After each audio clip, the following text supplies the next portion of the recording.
Sunday on Denver 7 News. I think that's like the one blessing that has come from this is we were all in it together and it didn't feel like a personal attack. Neighbors searching for answers after an act of vandalism, while confusing, seems anything but random. And the government is putting Americans in Ukraine on high alert, as a potentially hostile move from Russia could be on the horizon. And take a look at this. Back here at home, folks got a little wild in Steamboat this weekend.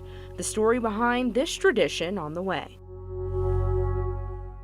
Morning and happy Super Bowl Sunday to you. I'm Micah Smith and welcome to Denver 7 News. And I'm Katie LaSalle. Really appreciate you being here, and we have some gorgeous weather across the state. For this Super Bowl Sunday, whatever it is you like to do outside today, it's going to be sunshine statewide. You can see a beautiful look over at the foothills up into the mountains. Still a layer of snow across downtown Denver, and we will see more melting occur later on this afternoon. It's cold out there this morning, 29 degrees currently, and it feels like we're only in the upper teens with winds sustained from the southwest at 15 miles per hour out to the airport. Temperatures into the high country this morning out of the single digits now in Aspen at 10 degrees, but only in the teens over Pueblo and Lyman up through Sterling. Bundle up early on. The winds will be strong later on this afternoon, especially over the northeastern plains and up near the border near Greeley. Wind gusts can reach about 25 miles per hour. But your hourly planner here over the Denver area, no advisories in place for today. Pretty quiet weather pattern with daytime highs reaching the low to mid 50s this afternoon. You can see those winds starting to pick up. Clouds increase slightly. We'll stay dry today and tomorrow,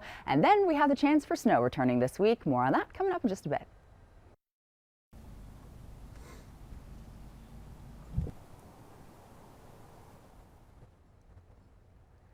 "30 people are still looking for answers this morning after they woke up to their tires slashed this weekend.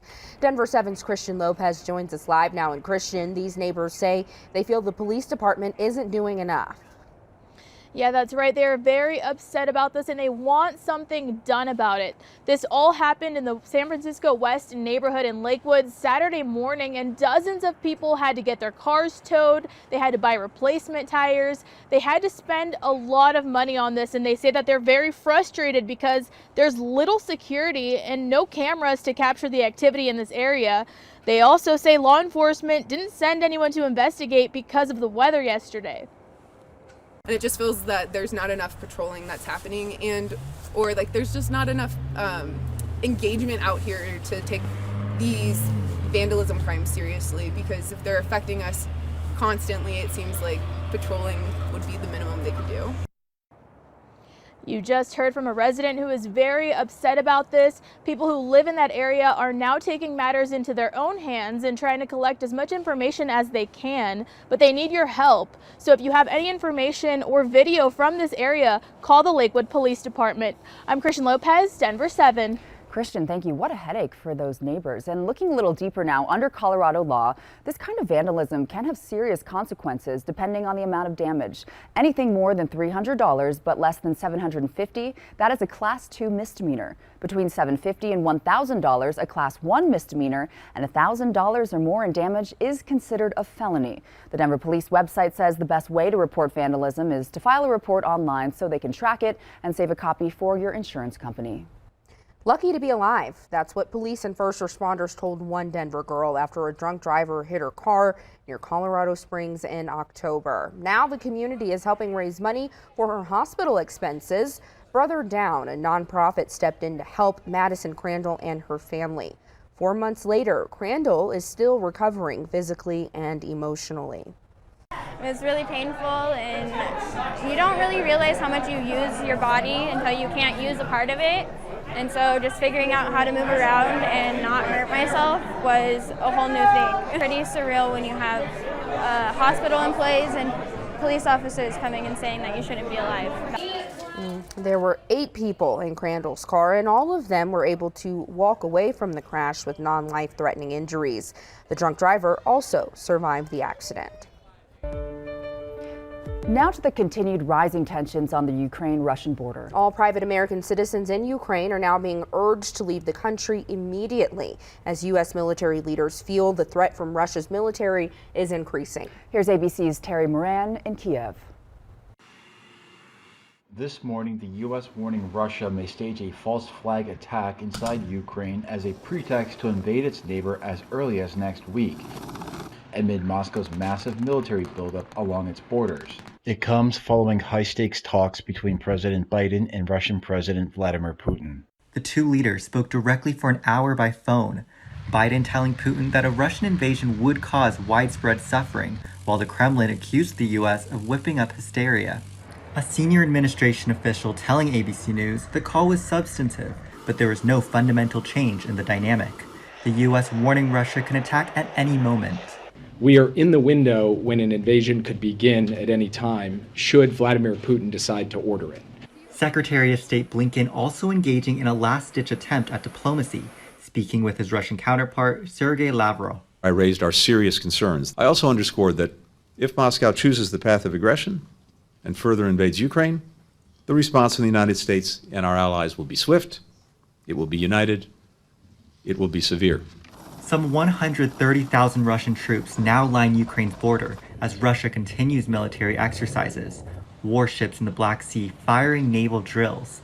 The U.S. now ordering all non-essential embassy personnel in Kyiv to immediately evacuate, and a growing list of other countries pulling their embassy staff out of Ukraine too. The risk of Russian military action is high enough, and the threat is imminent enough, that this is the prudent thing to do. Ukrainian President Zelensky saying all the invasion warnings are creating a frenzy. And the truth that we have different information. And now the best friend for enemies, that is panic in our country. And all this information that helps only for panic doesn't help us. Do you think it will be war? I'm ready. I don't know, but I'm ready. Back here at home now, Community Foundation Boulder County is now getting more than $500,000 to help support victims of the Marshall Fire. The money is going to impact on education and Boulder Jewish Family Services to provide mental health services to those who need it. There will be counselors with special training for times of crisis and coping with trauma. And if you'd like more information, you can head to Boulder County's website. For the thousands of people who lost everything in the Marshall Fire, their needs aren't going away after 6 weeks. And in Colorado, the help isn't going away either. What happened yesterday at the Black Lab Sports Warehouse is yet another example of community members stepping in to help. They teamed up with more than 40 major name brands to give fire victims brand new items for free. This is cool. They're calling it the Phoenix Project. Their goal to help people rise from the ashes. Santiago Sainz was at the event. He and his family were visiting relatives in Argentina when the fire hit, and they lost everything. A lot of coats, sports stuff. Like my dad's getting some bike things that we lost a lot of in the fire.